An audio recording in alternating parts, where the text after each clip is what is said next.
together, coming up short and giving up never. Weave it together. Come along, come along, come along, come along.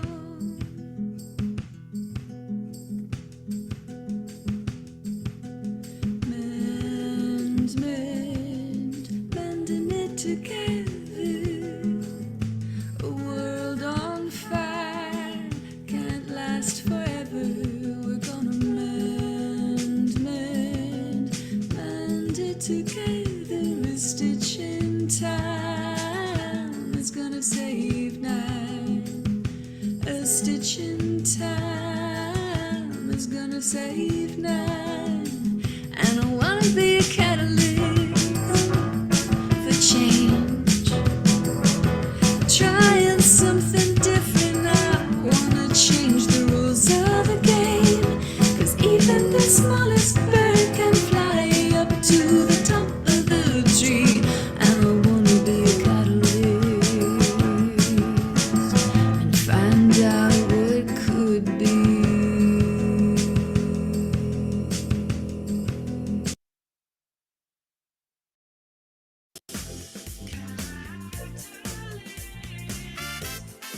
Welcome to Catalyzing Change Week.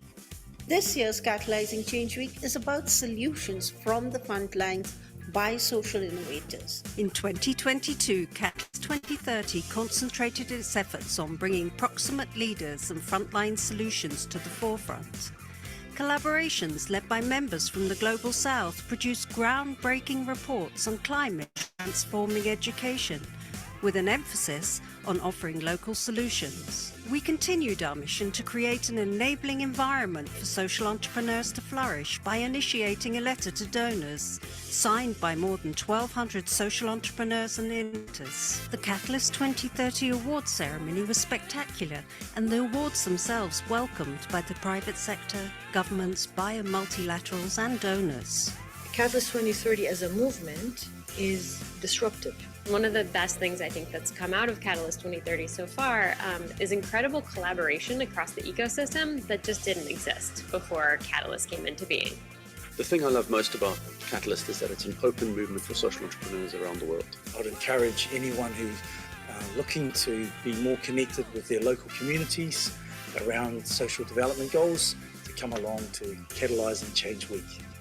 Welcome to Catalyzing Change Week.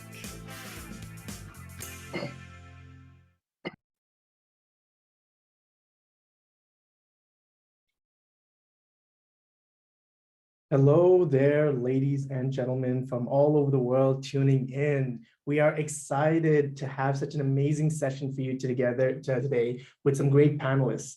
Today, our topic of choice is technology advancing the SDGs. We are proud to be here, part of Catalyzing Change Week, a collaboration between the Canadian and the US chapter. We've got so much to unpack and cover around the movement, but we would like to say we're so proud to be part of the global Catalyst 2030 movement and try to help improve, collaborate, and push forward the sustainable development goals set out by the UN, and as a way to help us move our society towards a brighter, better future. So today we have some amazing panelists from Alex Todd, Reliably Me, Jessica Van Thiel of Pathfinder, Claudia of Social Impact Movement, myself, your host, Ashley Martis of Startup Fuel, Christopher Sims and Rupert Pierce of Rewired Earth, and Laura McNeil will be joining us from Farmer Community. So as we go in today and we talk around the technology advancing the SDGs, we want to highlight there is going to be some important talks and information that we will be sharing regarding how the world is changing, how technology has now provided a great path, both in metrics, impact, movement, innovation, and access to democratize the knowledge and the movement of the SDG goals. So a little bit about myself as your host. I'm the CEO and a venture partner at Startup Fuel Inc. I'm the founder of a great company that helps provide ratings on innovation to investors. Myself, I'm a venture capital and valuation expert. I have an MBA from the Shuley School of Business. I've worked previously in investment banking at TD Bank, at Procter & Gamble and IBM, and a founder of 7 startup companies. I'm a venture partner in 4 funds, and I'm an expert in impact venture capital.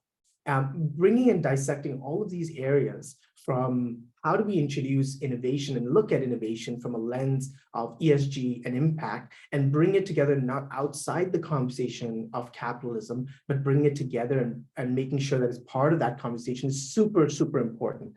So as we talk today about advancing the SDGs, technology is playing a much, much larger role than it ever has before in both moving and impacting the Sustainable Development Goals. From the ability to track metrics and the ability to track KPIs or key performance indicators are creating ways for analysis of efficiency. So not only are we starting to implement things, different projects and initiatives around the world, but we're starting to track their efficacy, how good they are, how can we improve them. And I'm sure everyone around the world has also started to see the play or the introduction of ESG within investments, both at the public corporations level, all the way down to nonprofits and impact and private. This one system of understanding environmental societal goals is giving us the ability to not only start from where we are here at in humanities model today, but it also improve, allows us to track how well we've been developing these projects and continuously strive to make the world better. Innovation on core ways human consume resources is another way technology is impacting this, and all of these things are going to be covered to the session today. The last one most important piece, addressing inequality and creating democratization with technology, is another area that allows us to now stream together multiple models, practices, and methodologies to help advance the goals. So starting today with our first panelist, I'm going to introduce Alex Todd. Hey, Alex, can you hear us? Yes, I can hear you. Hello, everybody. Hey, Alex, where are you calling in from? I'm in Toronto, Canada. Oh, like me, Mike, like myself. How are you doing today? Great, thanks. I see sun is poking through, which is good sign after all the rain. Yes, for sure. So tell us a little bit about yourself and tell us about Reliably Meet, Alex. Sure, thanks, Ash. Good morning, everybody. So I'm a social entrepreneur and innovator. My interests have, my professional interests have really been focused around improving conditions for trust in general, and that's focused. The purpose for that is to accelerate the volume, velocity, and value of transactions. And the idea is that if we can do that, we can help reduce transaction costs, which is an economics term, and therefore help people to prosper. In 1991, I developed the world's first Do What I Mean time and information planner, a natural language expert system that was used for personal information management and allowed people to enter notes into a digital scratch pad random and have them automatically interpreted for their intended purpose and categorized according to any kind of subsequent action that's required to be taken. And it was recognized by Byte magazine at the time as being really the world's first now we call it natural language processing system. So that was kind of my first foray into entrepreneurship, and so I sold that software at the time on CompuServe before the World Wide Web, and that's where I realized that online you could improve the conditions for trust much faster and they became the physical world, and it was much more cost effective to do business online. So I wasn't very surprised when I saw eBay come along and be so successful after that. That's really been my focus from then on is optimizing conditions for trust, and I applied that to all kinds of areas, everything from cryptography to supply chain management to corporate governance. My research was published in various publications, and that included I found correlations in my research between firm performance and conditions for trust that were created by corporate governance practices. And so that led me to creating a humanistic corporate governance framework that was designed to empower the stakeholders of organizations to have a voice at the boardroom table, and thereby serve the interests of natural persons as opposed to the legal persons, which are corporations. So in other words, corporations are legal persons. They don't have the same needs as human people and natural persons. And the idea was, how can corporations, these unnatural legal persons, serve the interests of humans? And so that was the inspiration. After that, I worked for Presto at the Ontario's public transit fare payment system, where I was really focused on trying to see how we can use this payment system to incentivize people to adopt healthier lifestyles in how they took transit and how they commuted to work. And then as a result of that, and there was blockchain came out, not as a result of that, but concurrently, blockchain technologies came out, and I realized that this was a trust enabling infrastructure. Keep in mind, my background was all in trust and improving conditions for trust. Suddenly I see this new technology, I say, oh my God, this harkens back to my cryptography days, and also is now we have a technology and infrastructure that will improve conditions for trust significantly. And I thought, well, imagine if we could help people to be trusted by strangers by using blockchain technologies, and thereby gain easier access to global opportunities, more equitable access.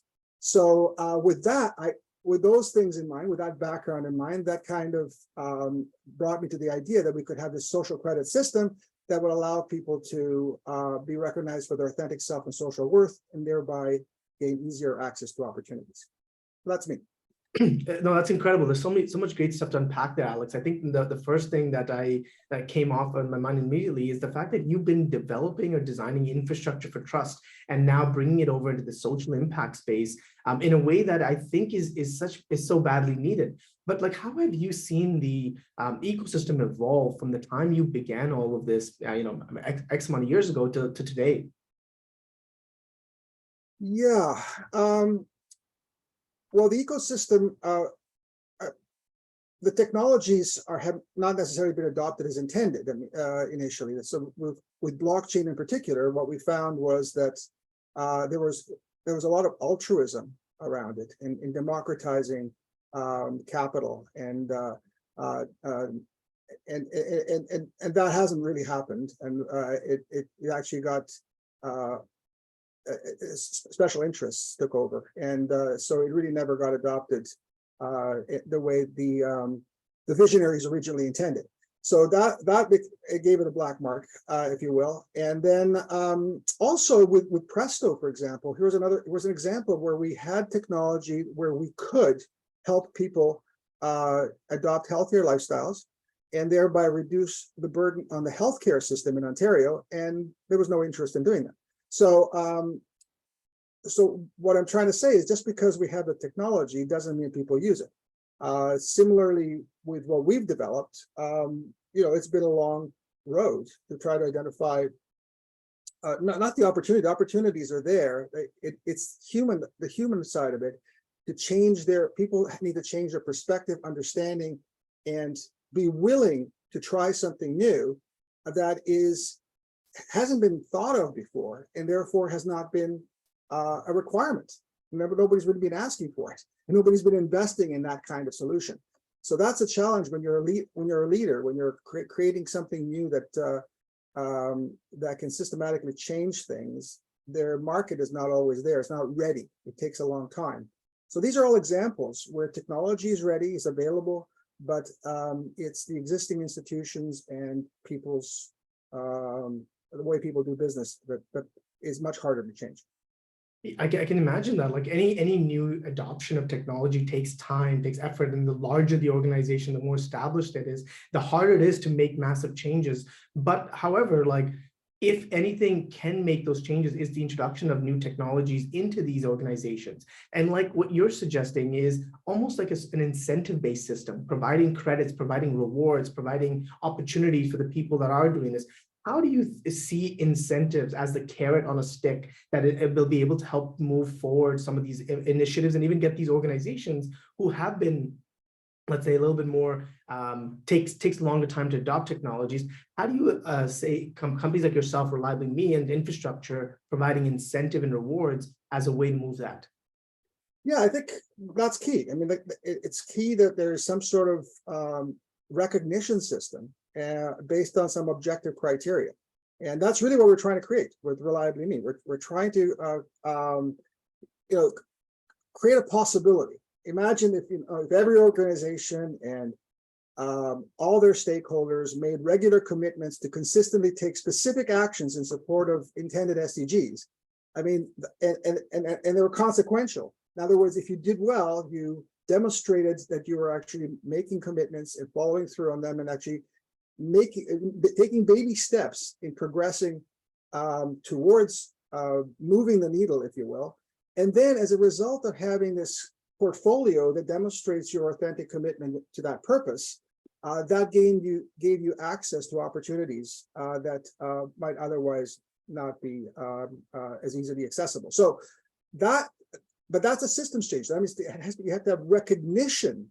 Somebody has to recognize the fact that that's valuable, and then give you those opportunities as a result of that. One way to do that is to just, for example, with Catalyst, to recognize, we have this recognition program at Catalyst where we celebrate the successes of people. Imagine if that was based on objective criteria of people's contributions, tangible, committed contributions to advancing specific SDG goals, and then celebrating those successes, and thereby then opening doors to various kinds of opportunities as a result of that.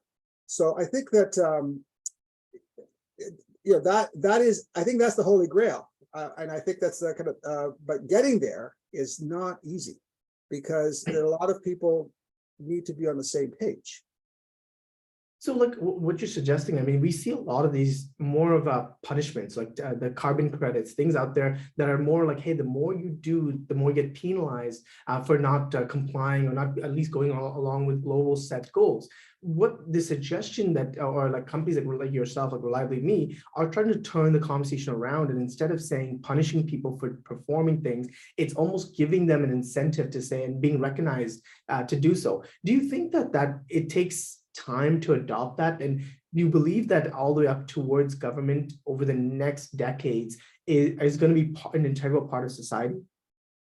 I do believe that there's increasing pressure to find a solution to, and I think in your introduction, you alluded to it, that increasingly there's pressure to measure to what extent people are contributing, or organizations are contributing to various public policy objectives, SDGs, namely in this case, and governments have to report in on their progress that their citizens are making towards those goals. So they've, each country's made commitments, and it's very difficult for them to track. So I think, ultimately they're going to have to find ways to do that, and I believe, but it's going to take a while until they realize what the best solution is and adopt something. So the pressure has to cut, it all depends on how strong the pressure is to force the change, because there's a lot of resistance to doing it. Your previous experience is like very, very diverse, coming in different backgrounds, but as a researcher, but also working as a CTO in Presto and as a division of Metrolinx, and all these are large organizations. When you were there and when you transitioned out, do you see from that point till now, do you see the organization changing at all internally from what you've experienced, or is larger, more public organizations take more time to get to that kind of level of authenticity? Yeah, I think that there's governments and government organizations are primarily motivated by a reputation risk.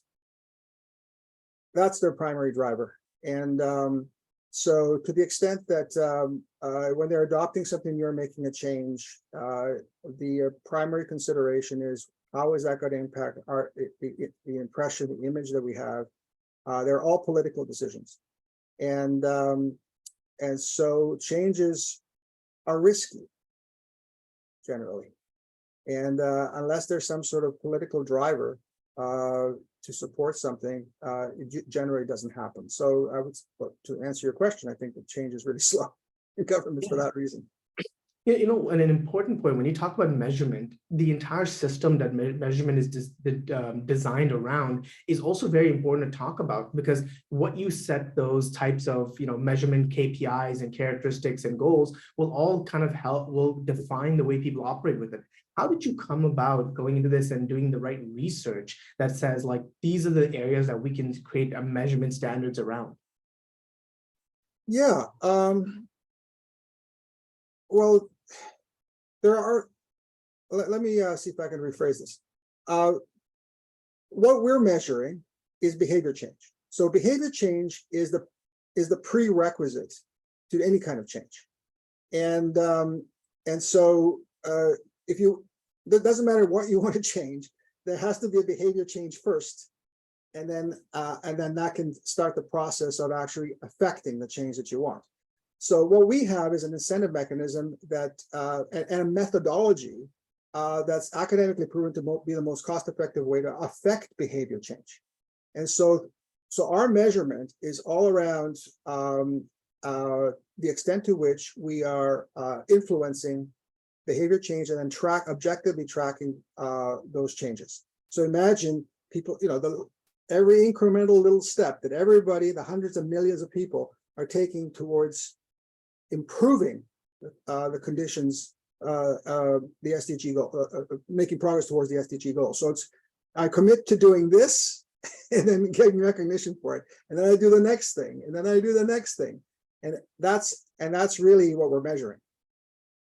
Yeah, the first step is that human behavioral change, which then affects the organizations. The organizations start producing metrics into the future that you can start to track and understand. But like you said, it all starts somewhere. There needs to be a catalyzing event, and that human making the commitment to make that difference, I think, is that first step. But so incredible, and I it's amazing that organizations like yourself have lots of work to do into the future, collecting more metrics, more research, plugging them in, updating your frameworks to make sure that it's not static but dynamic in nature, changing with the world and where we're going towards. As we, end this part of your panel session, is there any last key words you want to leave with the audience and everyone listening in around the world?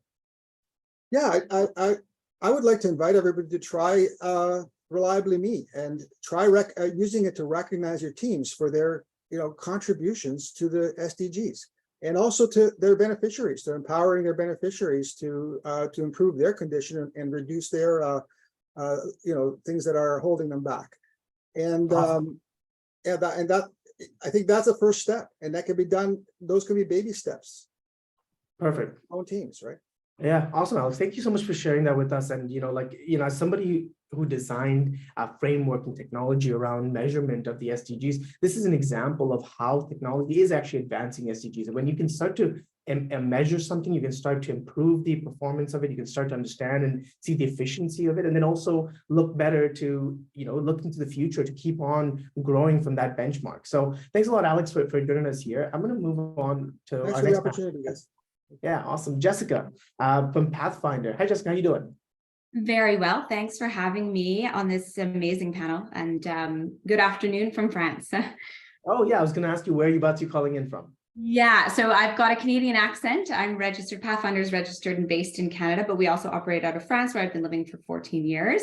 I'm just near Bordeaux, so it's a beautiful sunny day here in the southwest of France, and I work a lot with the UK, so I sort of have my foot in about three different countries on any given day. Awesome. Tell us a bit about yourself, Jessica, and your background and what you're up to with Pathfinder. Right. So my journey has been, I guess, about 20 years of traveling abroad and working abroad in different sectors, all in the international development space. So I originally started out in, as I was saying, in Canada, so working with NGOs, not-for-profits, a lot in the humanitarian space. And then I continued sort of humanitarian work in human rights with a focus on gender rights early on.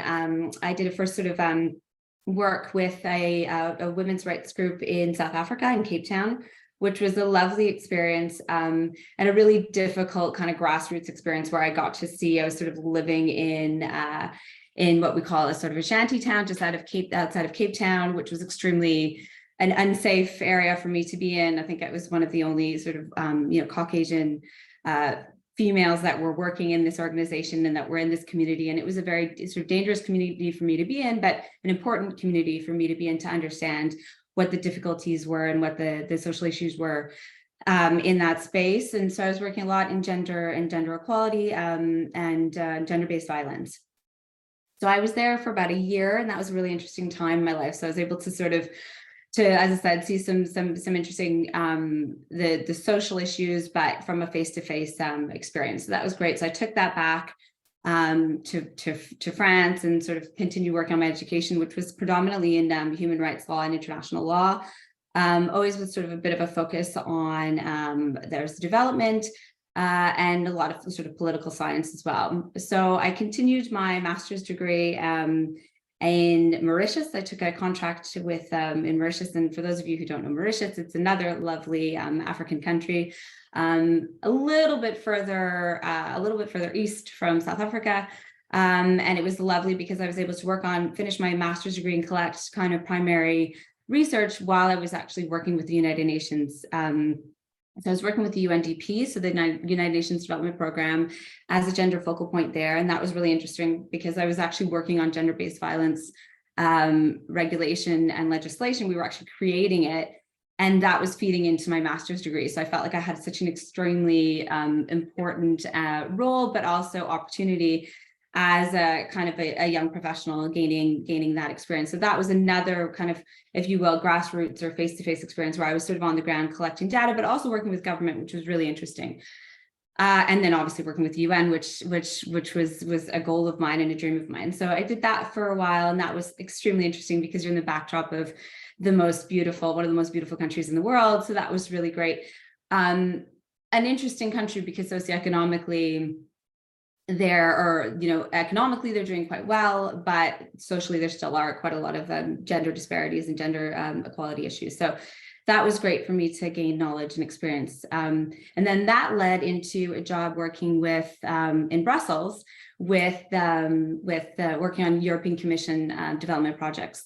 And so I worked as a consultant there, working with the European Parliament, and that was interesting because that was the sort of complete different space. I was working a lot with European countries, but again, in the development sector. So we were working a lot with African partnerships and African Union partnerships as well. So that was extremely interesting, very high paced. You're working in Brussels with internationals, with people from all over the world. And as a Canadian who was kind of still based in France and traveling up to Brussels, it was just a phenomenal experience again.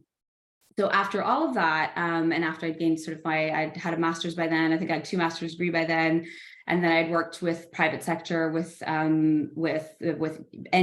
I had worked also with government.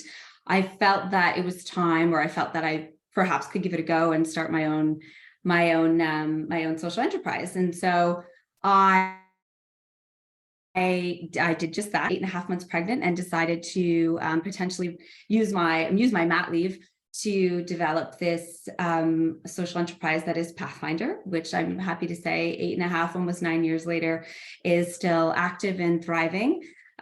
Started it with a colleague of mine who actually met in Mauritius, who was on holiday, and she left her job on Wall Street. She had a cushy job, very fulfilled, I think, financially, but just not personally. And she just felt like she really wanted to give back to the community in a global way. And so that's how we started Pathfinder. It was risky, as is for every startup. I think starting a social enterprise is really tough, especially when you do have a job that is kind of secure and you can see yourself growing within that job. I think it was a big risk, but after about 6 months, we saw that there was something kind of positive happening, and we were starting to get regular clients. And so we decided to stick with it. And so what Pathfinder is essentially just a consulting company. We are for profit.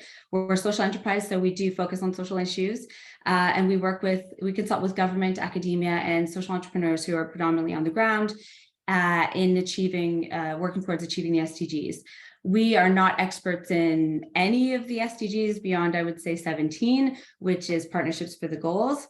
I say that, but we do have, a sweet spot for 1 or 2 SDGs. One of which I have to say is SDG 5, gender equality, just because that's just my background. Even though we don't, regularly seek out projects in that space, we have definitely worked in that space. So that's a little bit about Pathfinder. We do this, we work all over the world.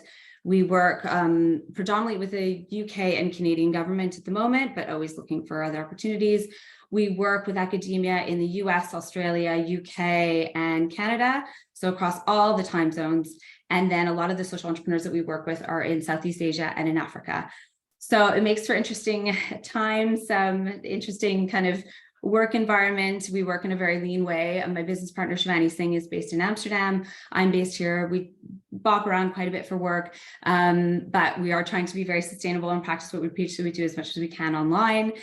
And then I would just do a quick mention to my second hat, which is as a researcher with the University of Sussex in the Science Policy Research Unit.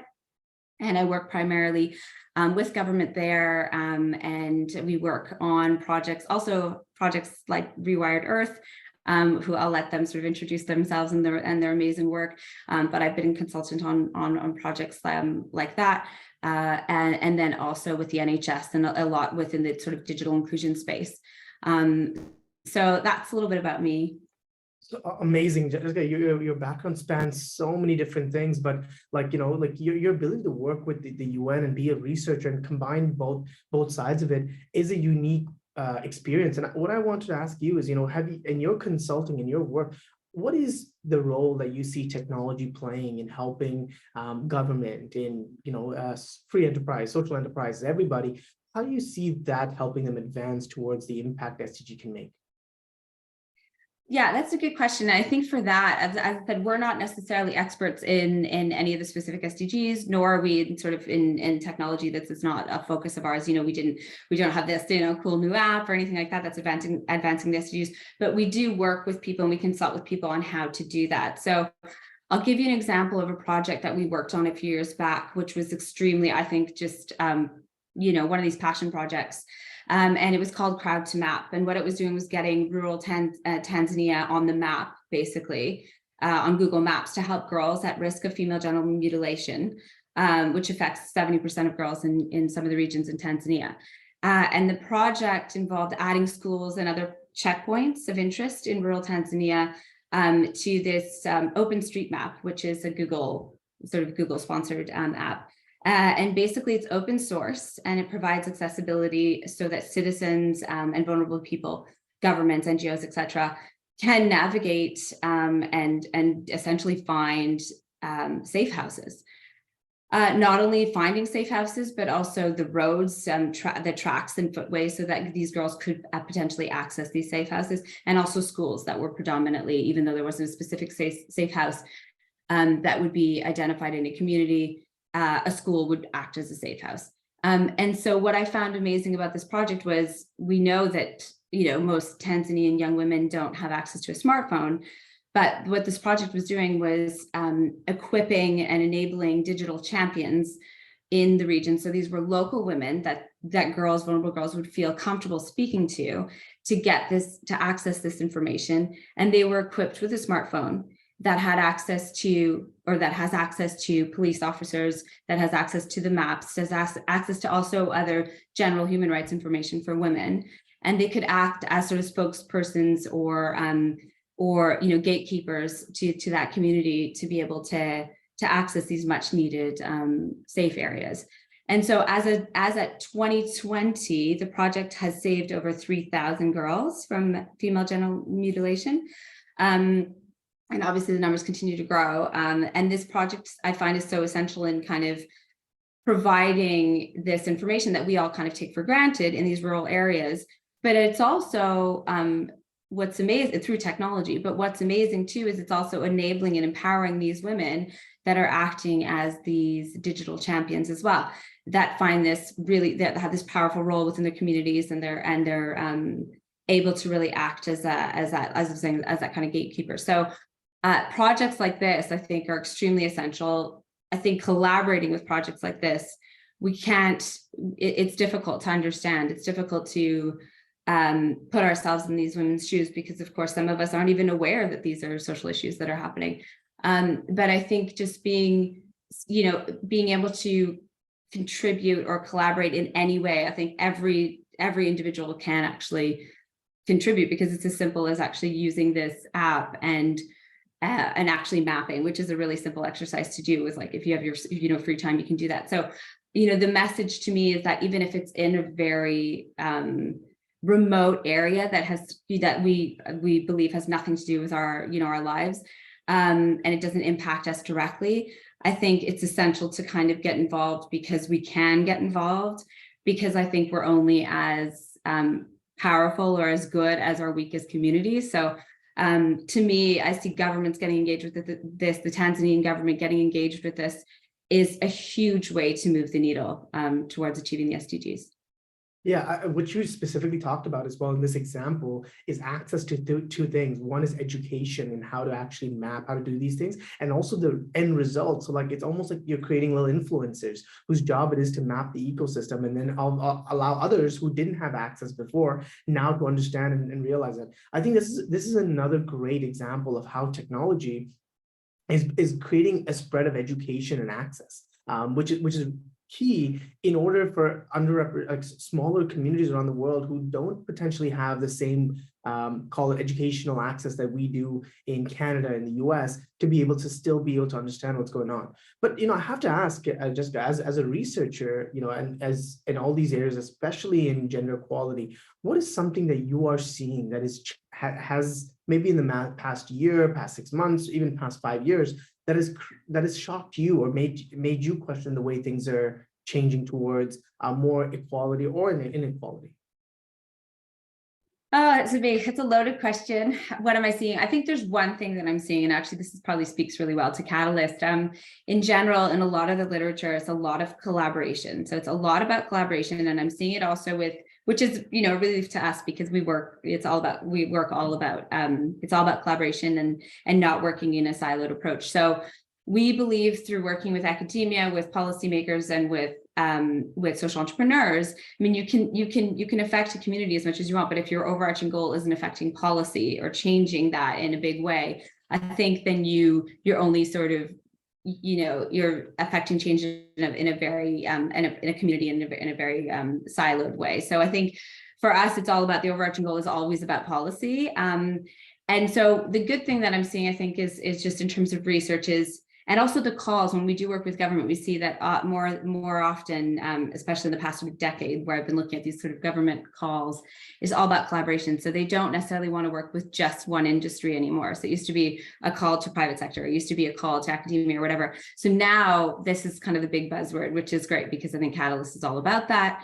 And there's this big recognition that you cannot achieve a lot of the SDGs without collaboration. So that's a positive thing I'm seeing in the research. Yeah, very cool. In the past, we've always siloed everything off and focused on different initiatives and projects between public and private and nonprofit. The intersection of all of them together and having more initiatives that are a combination and collaboration across the board is the only way to really, make positive change. And I love that you've actually brought an example and showed that here with that in that little area. So any last words you want to leave the audience listening around the world here, Jessica? Yeah, I mean, I think I just said it briefly. It was just that I think we're only as good as our weakest communities. And so I know it's difficult to ask everybody, because not everyone has the capacity to give back, but I think social responsibility, it's a Canadian coined term, and I really feel that in my heart. I think that if we can give back, we should give back in a way.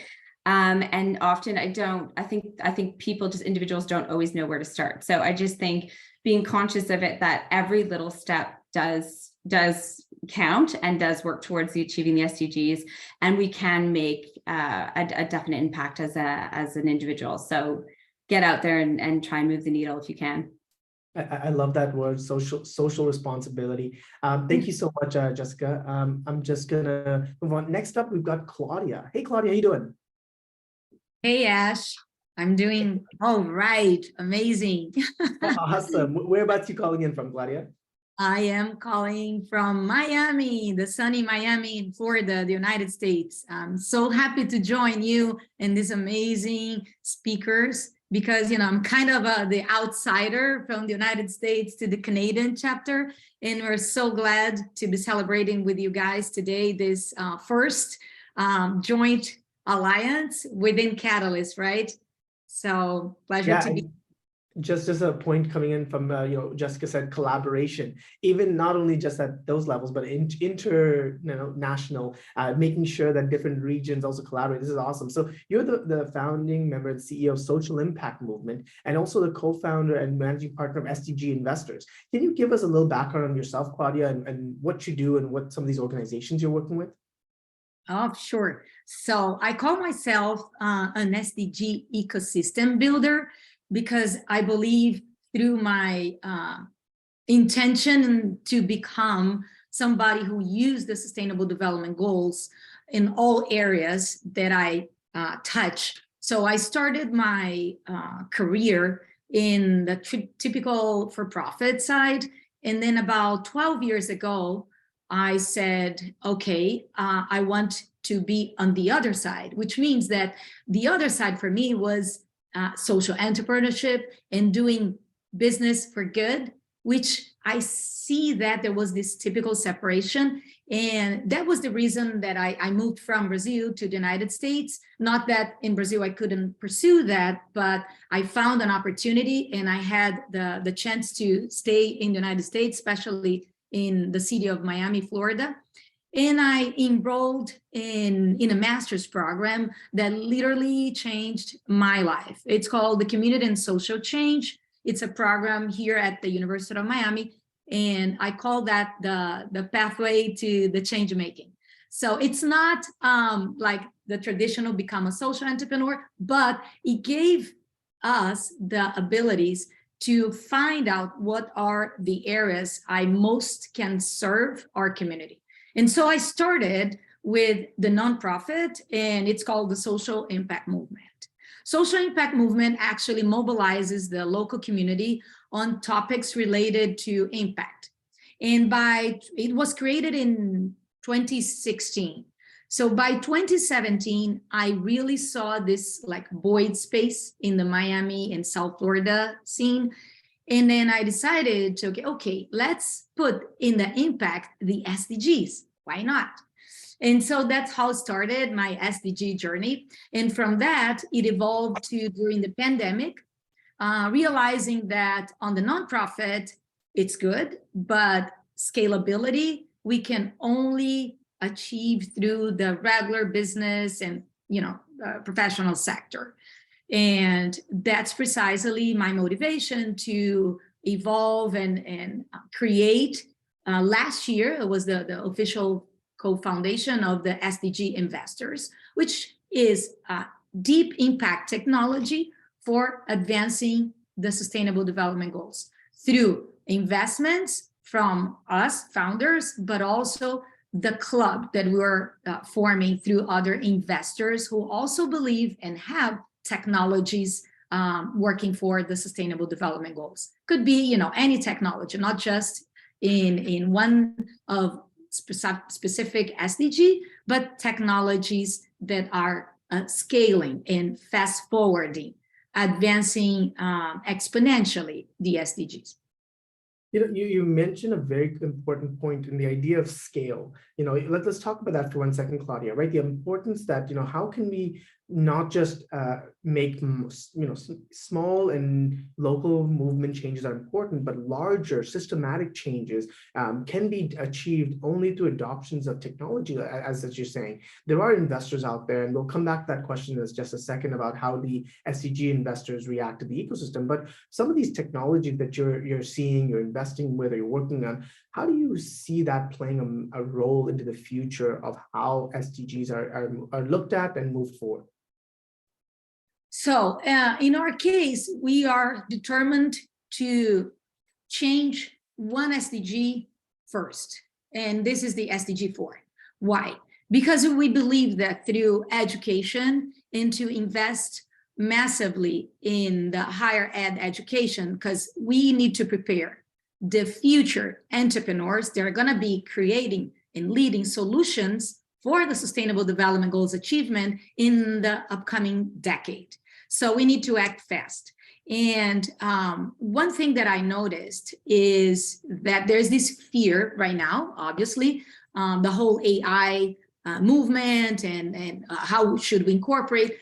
And we know basically universities, especially in the United States, I mentioned more than anything here in the United States, are hard to move on new things and to elaborate or innovate because they're big, they're traditional. And although when you see the need and you hear teachers and professors say, no, we're going for that, we're good, we can do that. When you try to implement some sort of innovative approach, it's almost impossible. So what we decided to do is that we provide platform that teachers can use and innovate in their traditional class mode. So we kind of plug in as another source where they build on their SDG literacy. Now, so talking about climate, talking about sustainability, talking about the ocean conservation, talking about responsible consumption, equality. So all these topics, but we use a platform where students can actually read news related to sustainability and impact and everything, but also become the publishers of that, but also innovate in the way they become publishers.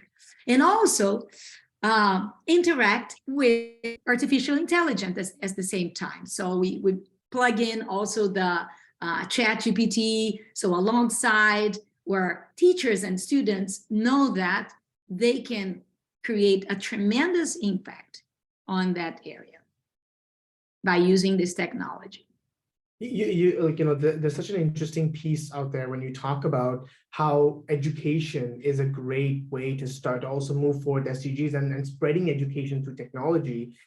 We know about great programs like the Khan Academy. We know about other free educational platforms around the world that are providing knowledge of use to everyday resources, math, science, engineering, management for students that couldn't access it before. Now the introduction of even introducing modules around SDG, around the impact, collaboration and movement is becoming more prominent. I'm seeing the same thing on Coursera, on Khan Academy, these concepts that never was there before. When you think about it and you say, I'm number 4, moving that forward is an important goal, are you seeing as well the translation from the young kids and the younger generations that teaching them at an early age also, kind of sets our communities up for the future to know better of how to proceed, how to build these projects out? Absolutely, absolutely. We need to, as a society, understand that we also have a duty on everything that is happening right now.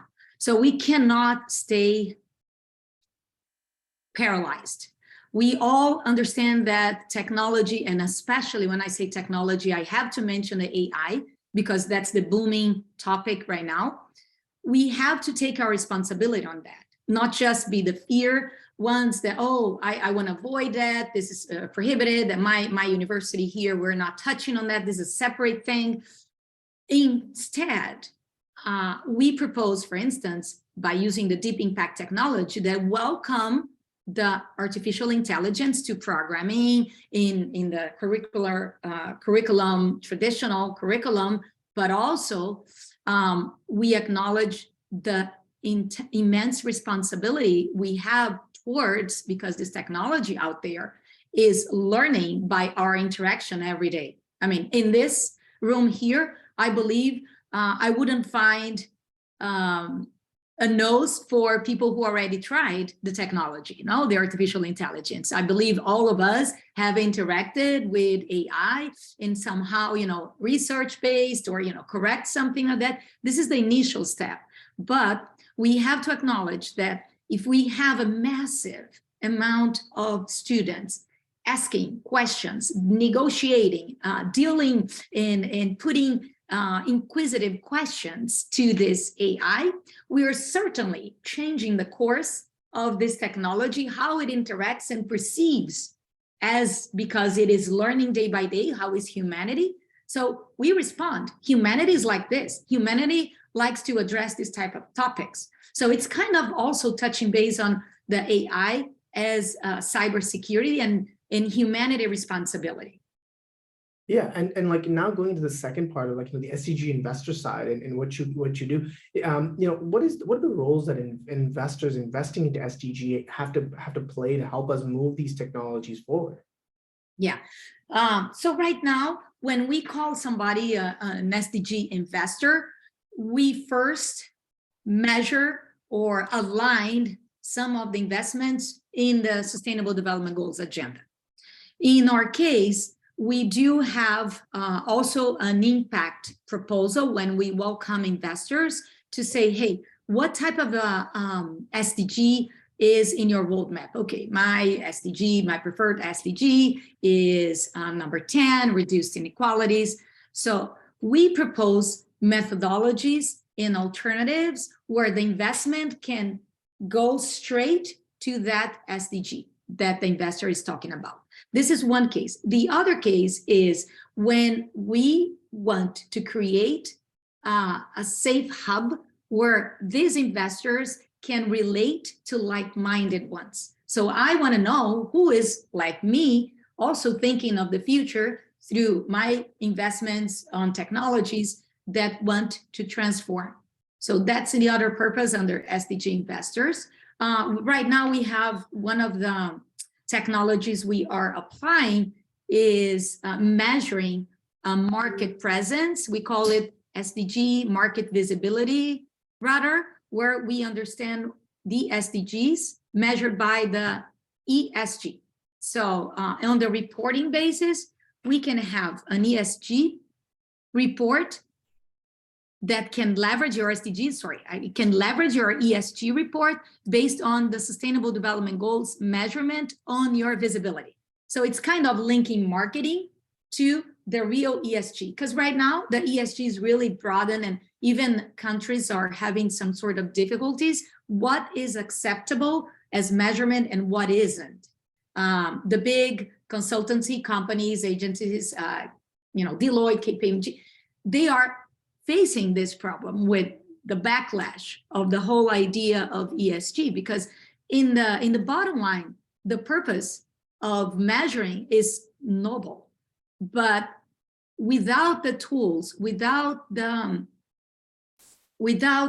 proper guidance, because we have never agreed as 193 countries who signed up for the Sustainable Development Goals, we have never agreed on we should read the ESG this way, or this is the preferred one. Even though I would say, as a UN Global Compact member, I would say that United Nations Global Compact proposes a good measurement through the B Compass and the B Lab. So we have some proposals, but there's not a full agreement on countries, on even states.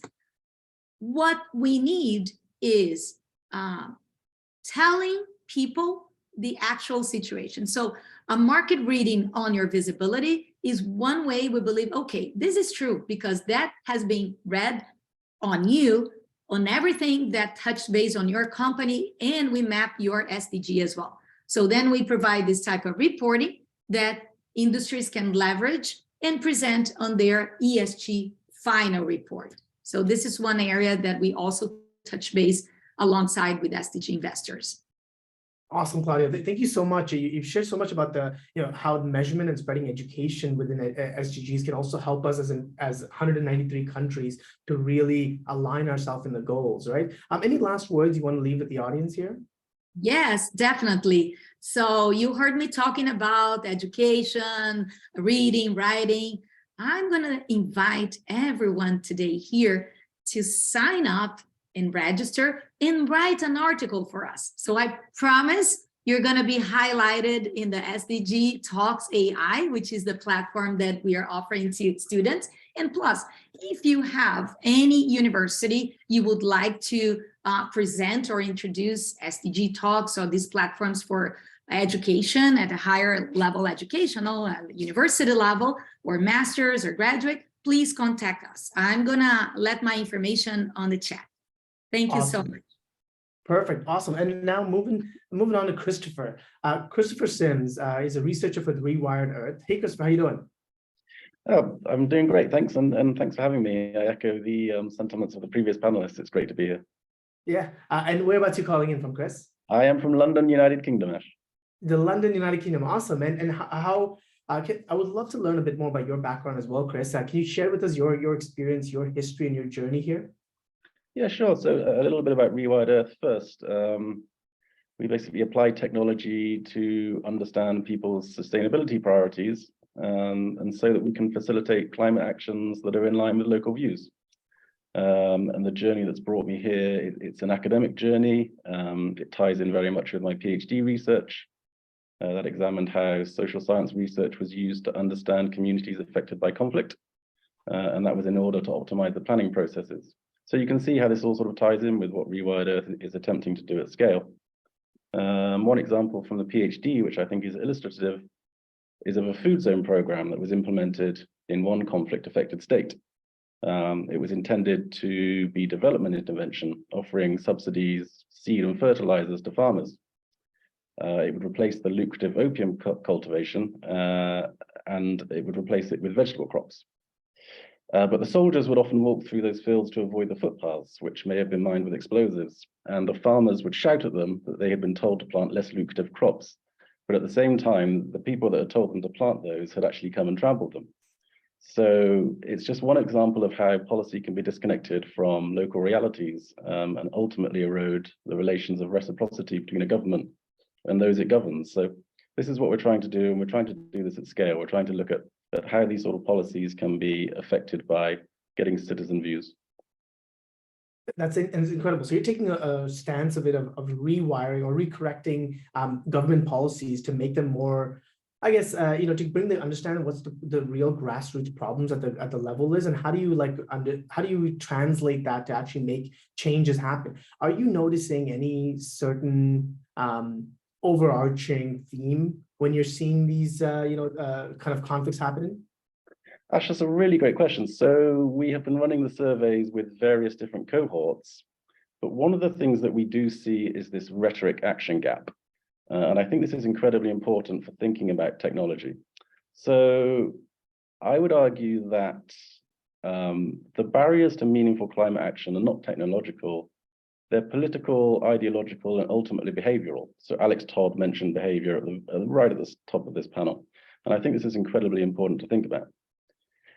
So one of the things that we've seen is that actually the behavioral change needs to happen at the action level rather than the policy implementation level.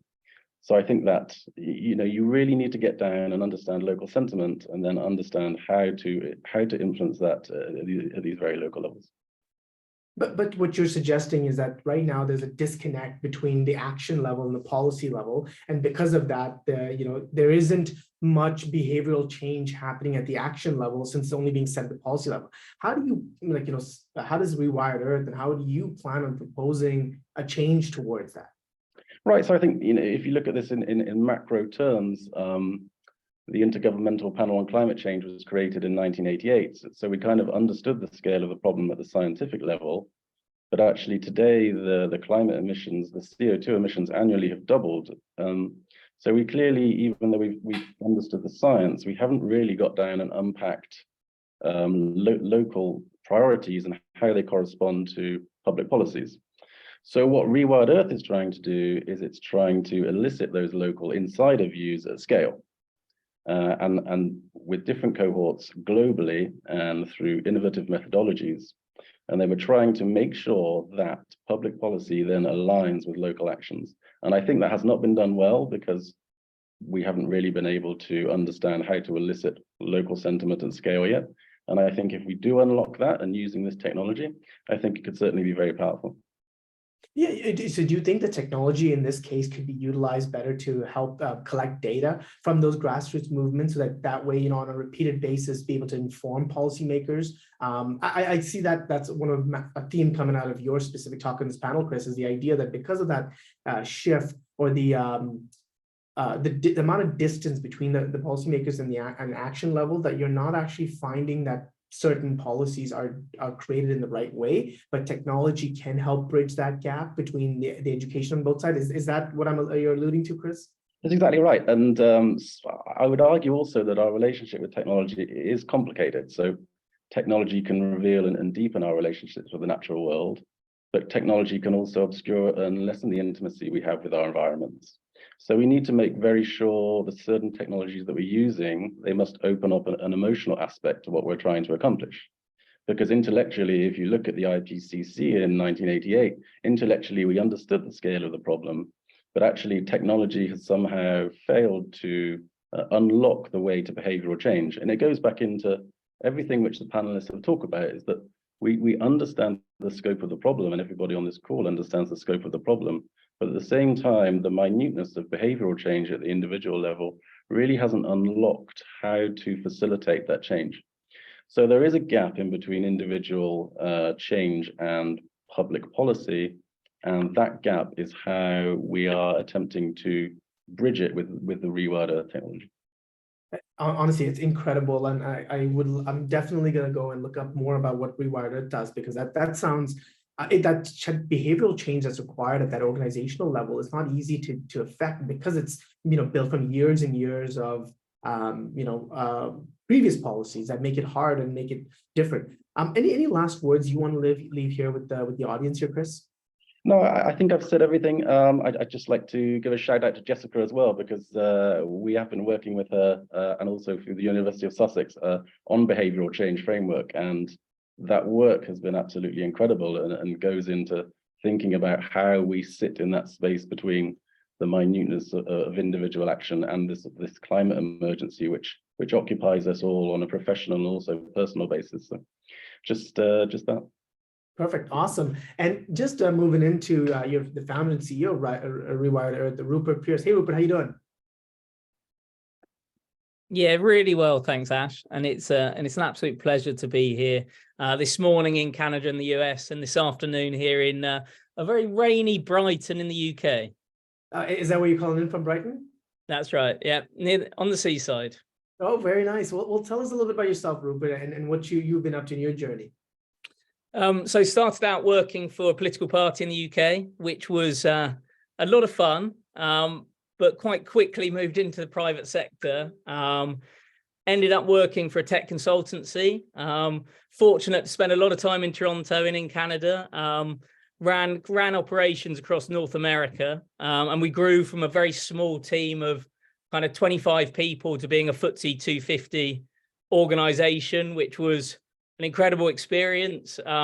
Learned a huge amount, but ultimately, and we were delivering, I believe, social change for the individuals we worked very closely with from a technology perspective, but actually delivering social and environmental change at the scale that I believe needed to happen just wasn't happening. So 7 years ago, left New York, left Wall Street, and started a number of social enterprises looking at how do we really accelerate social and environmental change at scale. And one project that probably talks to a lot of what Rewire Earth is about now, actually giving people a voice and co-designing solutions, was the Special Olympic World Games. So in 2018, 2019, we created what is the first Olympic ceremony to be completely co-designed, co-developed, co-produced by a group of young people with learning difficulties, learning disabilities, and autism. And it was the most incredible experience of my life, and probably changed the direction of my life in a lot of ways. And those individuals ended up performing live to 5.5 million people on ESPN, 50,000 people in a stadium.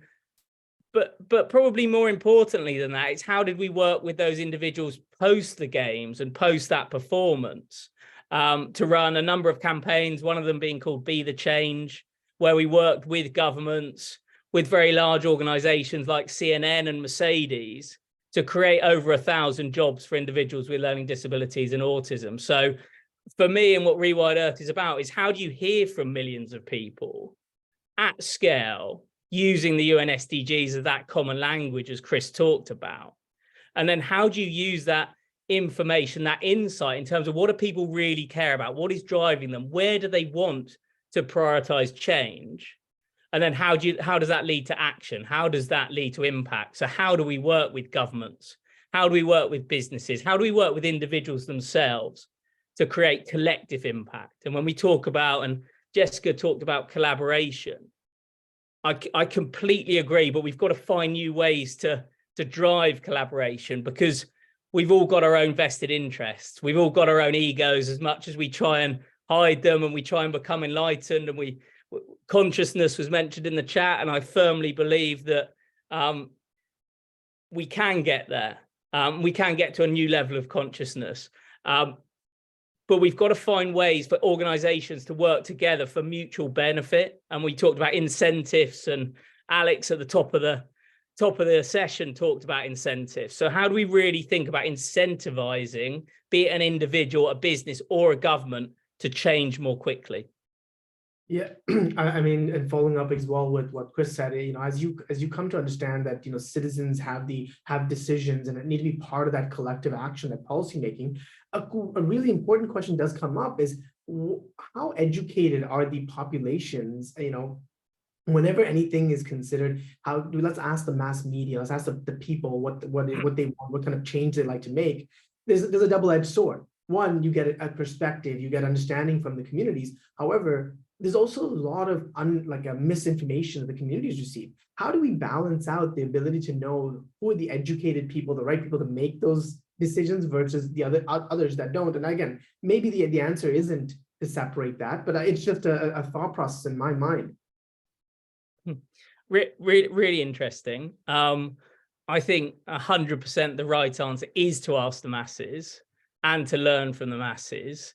And ask people at scale. So when we think about rolling out the Rewired tool, the sustainability tool that we've developed, this year we want to work with our partners to reach millions of people all over the world, and particularly not only with the web app, but also creating the kind of mass audience tool, the lo-fi version for not a lack of a better word, to actually, well, how do we hear from those individuals who aren't heard and aren't given a voice?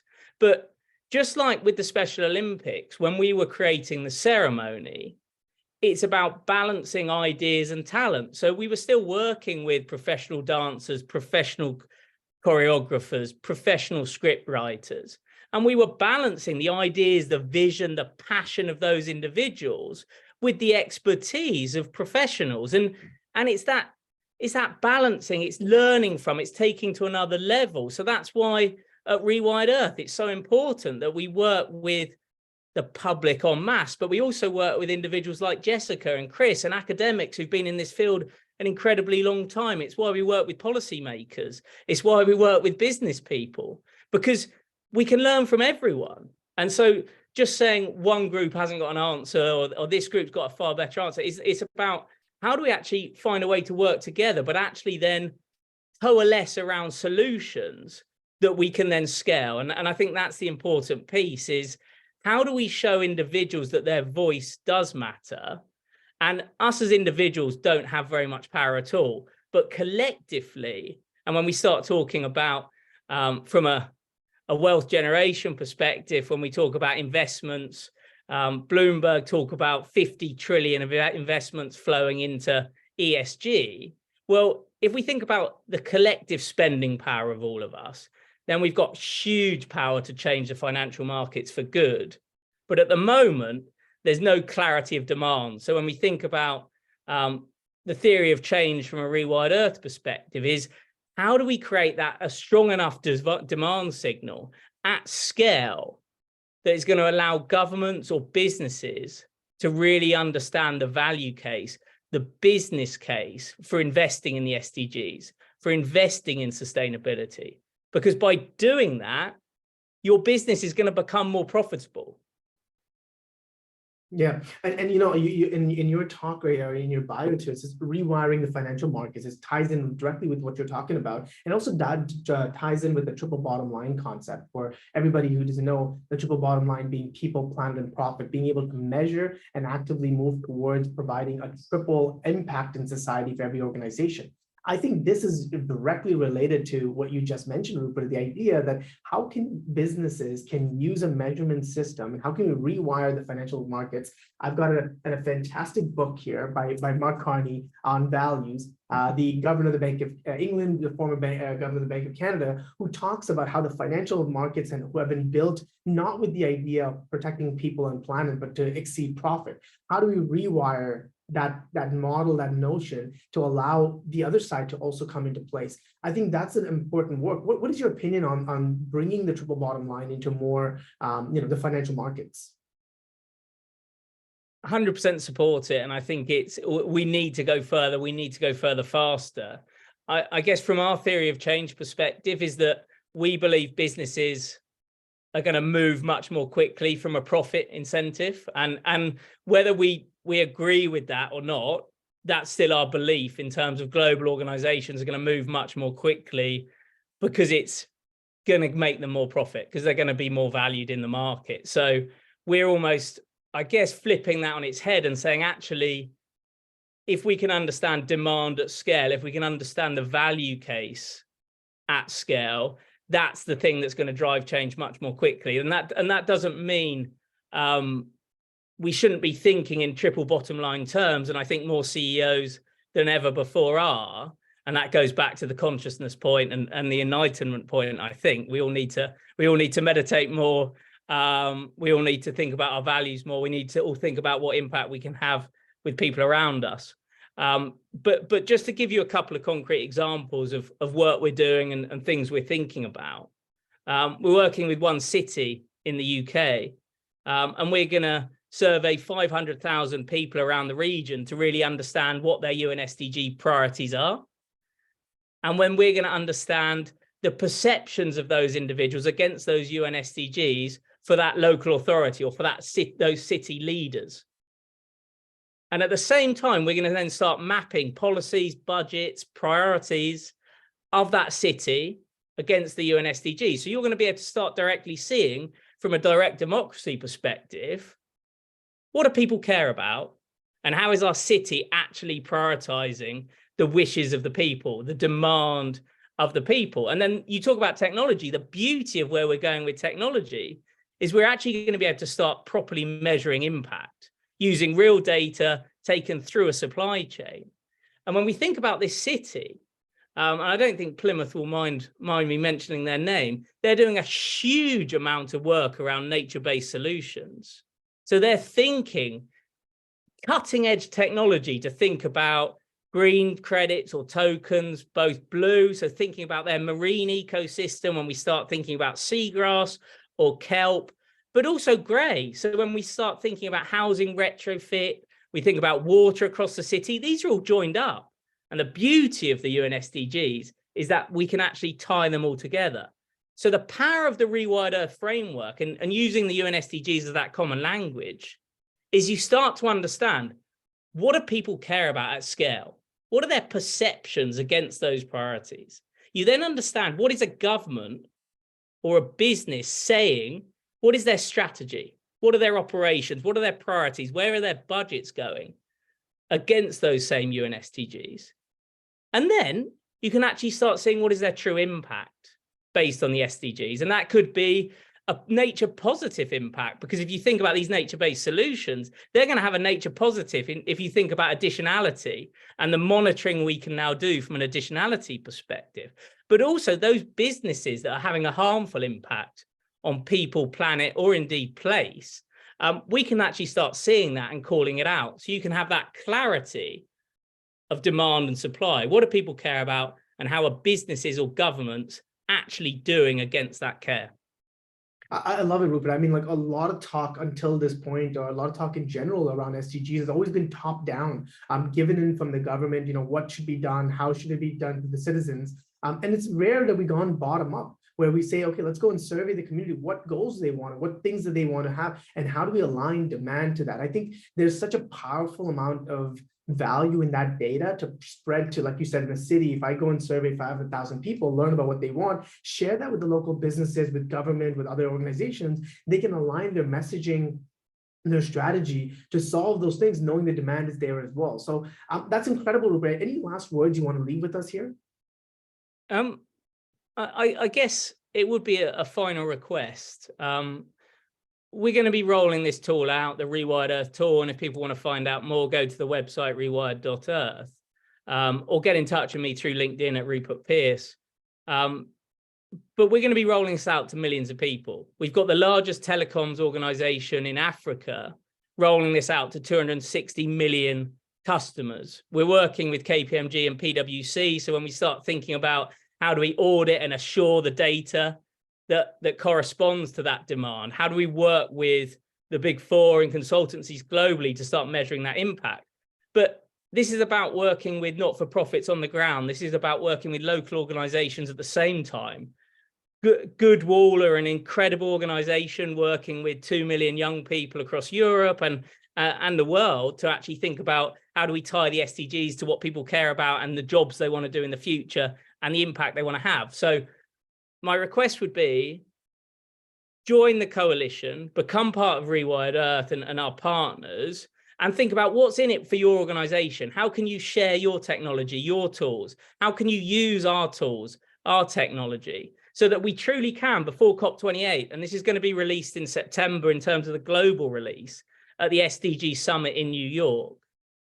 How do we think about reaching millions of people? And then how do we come together to ensure that it's true impact off of that demand signal, that people have shared what they care about, but that leads to actual action on the other side. So we'd love you to be part of it.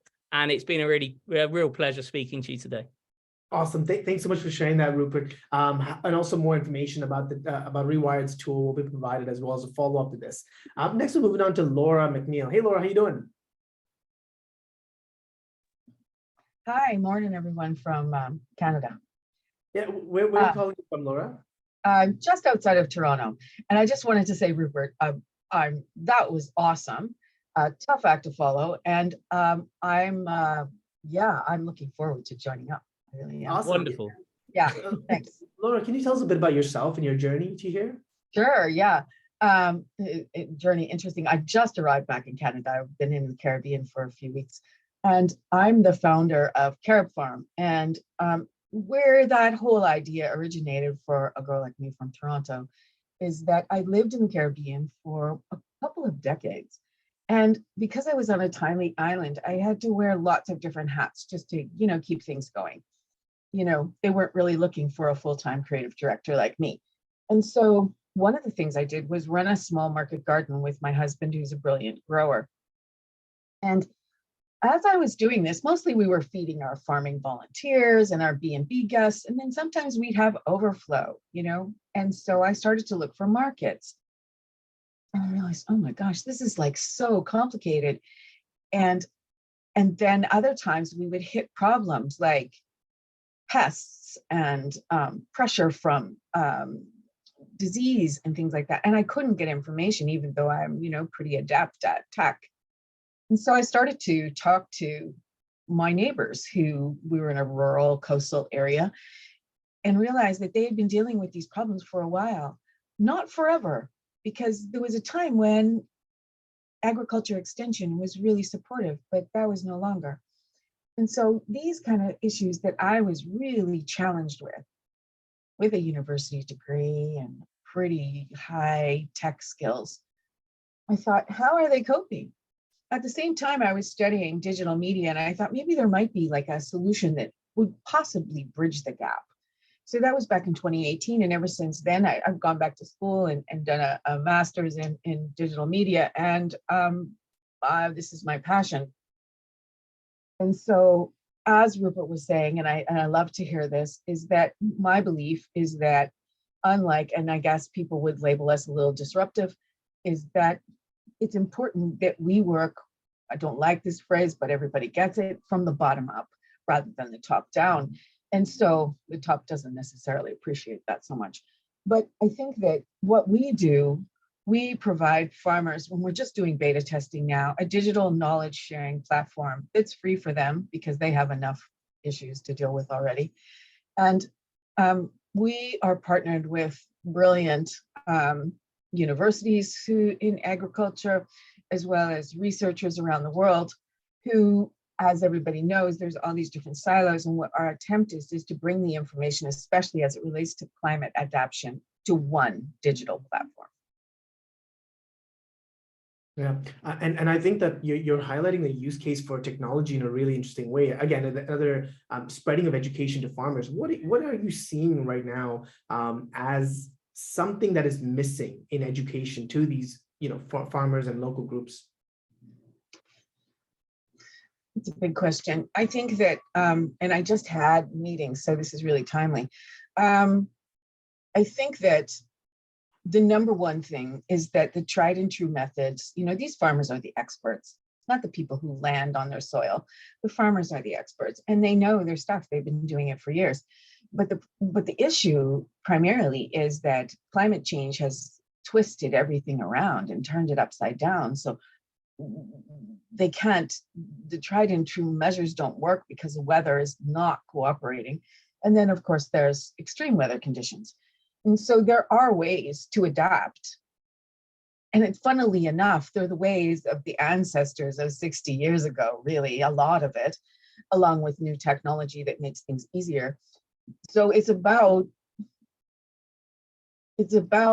going forward and at the same time making maybe a step backward and being able to share the information. And then of course there's this whole trust issue. It's like, well, why would we believe you? We believe all these others, and look at the mess we're in. So yeah, it's to be on the ground. And what we do is we ask loads of questions. I've been asking questions for the last 3 years, and finding out. One of my major things is to ask, and we do this globally, is what are your top 3 problems?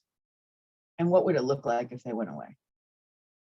And so universally, I mean, literally across the world, the top 3 problems are pretty much the same, regardless of where you go with small scale farms. Yeah, and Laura, could you share some of those problems actually with us? Like, what do you see? Absolutely, yes. Problems? The top 3 are lack of accessible finance and insurance, especially around climate change and extreme weather conditions. That's 1. 2 is lack of reliable and affordable inputs. So we're talking about fertilizer. You can see what's going on in the global market there. Lack of fertilizers, reliable seeds, all of the things, tractors, whatever it is they need as input to do their job. And the other one, which is our number 1 focus, is lack of knowledge that's accessible and timely, especially as it relates to climate change. I mean, these island nations around the world are on the front line of climate change, and they've been dealing with these issues for over a decade. They're just getting more extreme. So to be able to provide affordable, doable climate adaptation, yeah, and then build a platform where they actually trust us. Yeah, no, actually what you mentioned reminds me of the past. Like, when back thousands of years ago, we as human beings just share knowledge on, how to grow crops, how to do different things in communities, in social small community circles in our towns. We never had access to the internet. We never had access to see what people are doing around the world. And climate change was not so rapid and progressive back then. As we are coming to an age where things are changing, you are suggesting a way that technology could be utilized to share knowledge around how to, potentially even save costs if we use different irrigation methods or different ways to, pesticides and fertilizer. We can reduce the damages, spoilage. We can do these things. I think about, like, whenever any human innovation, or even at the farmer level, you have paths to choose from. You have many different ways to do something. If you can get information from around the world of what not to do because other people have tried it, you can spend time focusing on other areas that are good. And I think this is what you're highlighting a little bit, Laura, is the use of technology to spread this knowledge that is ever changing. And do you think that, like, in building that trust with all the local communities, that there is an opportunity to create a global network of education sharing for farmers? I really do. I think it's a huge job. But for instance, I have collaborators and partners, and I'm a co-founder with Farm Aware, which is a similar kind of basis. They're just starting up now with an NGO in Nigeria. We have partners now in Malawi, Zimbabwe, Bangladesh, India, and myself in the Caribbean. And so, yes, what we do know is the problems are similar. So that means the solutions can also be similar. Not necessarily the same. For instance, where we're launching in Nigeria, we're also augmenting a digital knowledge sharing platform with kind of a hybrid solution that provides community outreach where farmers can actually walk. And then that way they can come in and get the information, and rather than, maybe they don't have a mobile phone, but they can sit down as a group and watch a video that we would also present digitally. So we're trying to share it both ways and testing how that's going now on the ground in Nigeria. I think that most importantly is that we create trust. And in my mind, seeing how a lot of other people have done it, is that the best way to do that is to allow what our principle is that we connect farmers with one another and the power of knowledge. So by connecting with one another, there's a base of trust. I never professed to be an expert. I was a farm, I had a small farm as a market gardener. I learned some of the issues and my passion grew, but my belief is the farmers are the experts. We go to them, ask them what we need, ask them what they need, and then try to deliver that for them, to connect them, to bring the silos together, in a matter of speaking. Awesome. And any last words you have, Laura, with the audience listening in? Check us out. That would be great. We're just beta testing now. We're moving slowly to make sure that we build that trust. And we are all about collaboration and partnerships. So I'd love to talk to anybody who has any ideas to share with me on how to move the needle. Thank you. Awesome. Thank you so much, Laura. And unfortunately, we don't have too much time for question and answers, but I have shared my LinkedIn and my contact information. Feel free to connect with me. I'll connect you with any of the panelists. If you have any questions for them, if you want to learn a bit more about what they're up to, I definitely would suggest doing that. But as we wrap up here, technology has an immense potential to play a transformative and disruptive role in achieving the SDGs by enabling us to develop innovative solutions, connect the world together. And what was very much fragmented now has the opportunity to be brought together.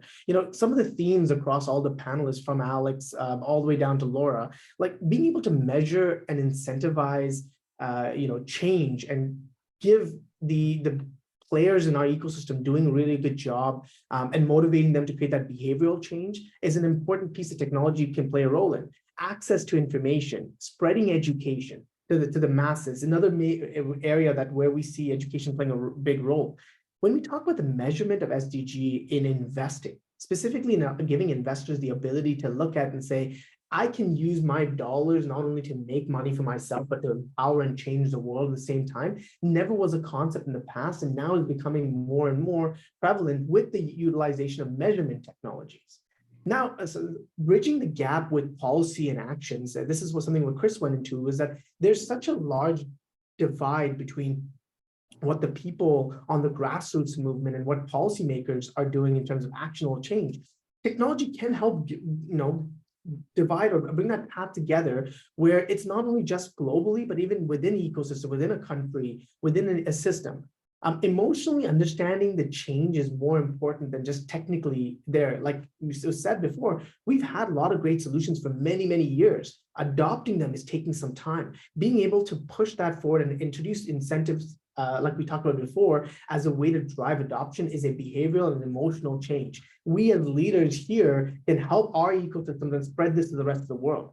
Now, combining the voice that gives everyday people the power to show that there's a demand in our global markets, in the capitalistic markets, there's a demand for SDG-driven initiatives and projects is an important piece. And finally, the sharing economy, the sharing knowledge around the world of people within sectors. And farming was a great example of one. Being able to understand what my peers are doing in other markets, but also around the world. What is climate change affecting each one of us individually, and how can we make not play defense, but play offense to make sure that we are covered is another great example. I hope you've understood, everyone listening in, so many different perspectives of how technology can help advance SDG goals. And it's important that all of us contribute together, keep working together. And as the main theme of Catalyst Change Week, collaboration. We want to collaborate across sectors, across different levels of government, across different countries, and even here having the US and Canadian chapter kind of co-presenting together is an example of how we are going to move this forward. So I'll leave it at that. There's, there's amazing great sessions happening for the rest of the week in the CCW Catalyzing Change Week. Feel free to go to the catalyst2030.net to find more information about this. This session is recorded and will be published for other people to take a look at. All the information and contact of each of the amazing panelists today will be shared. And I would love, love, love to leave you with one last thought, everybody. As we move forward, technology can either be utilized as a tool or a weapon towards the future. If we as leaders come in and start to influence it in the right direction and bring in emotion and human into something that is a little bit more logical and programmatic, we can start to make global change and disruption happen. So I will leave that at that and keep wishing you to disrupt the world around you and improve yourself around the usage of technology and SDG goals. Connect with me, connect with all of us, and together we'll collaborate to change the future. Cheers. Thank you so much for tuning in from everywhere. My name is Ash. I'm the co-founder and CEO of Startup Fuel, and we are now working together to help change the world. Thank you.